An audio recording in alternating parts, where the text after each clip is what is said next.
Jivananda, biografía de un sabio moderno, capítulo 9, Gurú y discípulo. Cuidado supremo, parte 1. Swamiji era totalmente estricto durante los primeros años de la misión en lo tocante a la admisión de aspirantes al ashram, ya que debían llevar una vida muy dura. Les decía a los interesados en términos que no admitían dudas cuáles eran las condiciones en las que se vivía allí. Pero después, una vez que el ashram ya se había asentado y estaba tranquilo en cuanto al bienestar de sus habitantes, anhelaba admitir más y más personas, de modo que todos tuviesen una oportunidad de evolucionar espiritualmente.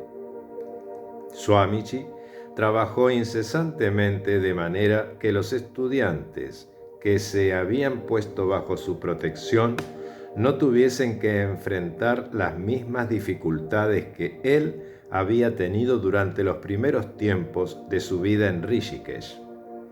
Él hacía cualquier cosa con tal de ahorrarles la pérdida de la preciosa energía mental que se consumía en la ansiedad por las necesidades ordinarias del cuerpo: comida, ropa, vivienda y cuidado médico, de suerte que siguiesen con libertad la senda elegida. Habiendo experimentado el peligro de los extremos, decía: es bueno rechazar los lujos, pero no titubeen en aceptar ciertas comodidades que constituyen lo mínimo que necesita la parte física del ser humano. Si se les pide que hagan un trabajo activo durante cierto tiempo, en esas circunstancias no se nieguen comida nutritiva, mientras que si hacen trabajo mental, tengan algún aceite refrescante para la cabeza, tal como aceite de Brahmi Amla. Cuando les doy frutas, no las rechacen. Por eso, cuando los sadhakas estaban ocupados en estudios y en trabajos escritos, Swamiji los instaba a consumir un poco más de leche, ofreciéndoles también en esos momentos almendras y nueces, etc. Si los discípulos no aceptaban, el consejo de Swamiji era: esto no es sabiduría. ¿Quieren tener diabetes y neurastenia? Miren lo que mi austeridad hizo conmigo. Pan seco y dal sin otra cosa no es la única prueba de sadhuismo. Ninguno en el ashram estaba tan mal físicamente como lo estaba Swamiji, y a pesar de eso, no había ninguno que trabajase tan duro como él.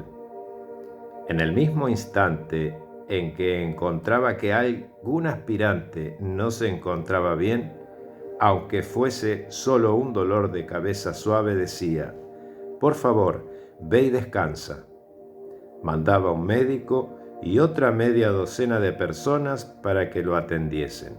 No obstante, cuando él tenía alguna dolencia, dejaba de lado completamente los ruegos del médico para que hiciera descansar un poco su cuerpo. Este era el único aspecto en el que había una gran diferencia entre lo que Swamiji predicaba y lo que hacía. Practicaba el sacrificio personal, pero les decía a los demás: por favor, cuida tu salud. Su amor por el aspirante espiritual sincero era insondable. En 1946, el ashram estaba bastante pobre y no tenía muchas habitaciones ni tampoco otras comodidades. Ni siquiera había protección contra los monos que acostumbraban a invadir el ashram.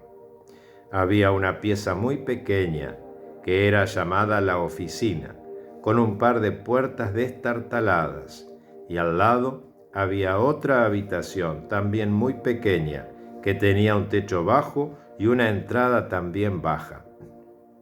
Swamiji acostumbraba llamarla la entrada de la humildad. Si no te agachabas, podías perder la cabeza. Un mediodía, a la mitad del verano, hacía tanto calor que 3 o 4 de los que trabajaban en la oficina habían cerrado la puerta de esta, y también la puerta que comunicaba la oficina con la habitación adyacente, habiéndose quedado en esta última. Cuando Swamiji almorzaba, pedía siempre un plato más, agarraba un poco de su comida y la ponía en ese plato.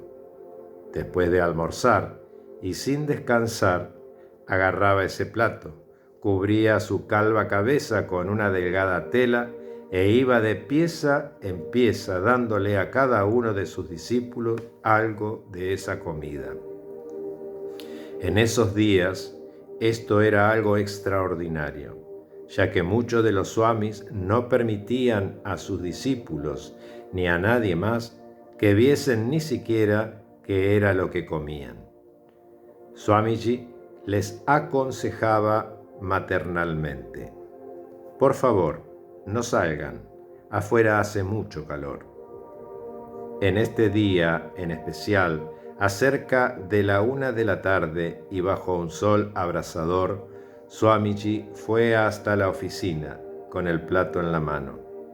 Viendo todas las puertas cerradas, dedujo que los discípulos estaban durmiendo. Entró en la cocina, cuya puerta estaba contigua a la de la oficina, y encontró a un swami. Le dio la comida y le dijo: aquellos 3 muchachos están descansando en la oficina. Por favor, no los molestes, pero cuando se levantes, dales esta comida. A lo largo de toda su vida, Swamiji fue más considerado con los demás que con él. Tal vez por esto su cuerpo tenía tantas dolencias. Cuidando a sus discípulos del modo maternal que caracterizaba su actitud hacia ellos, hasta los padres más amantes podían tomar lecciones de él.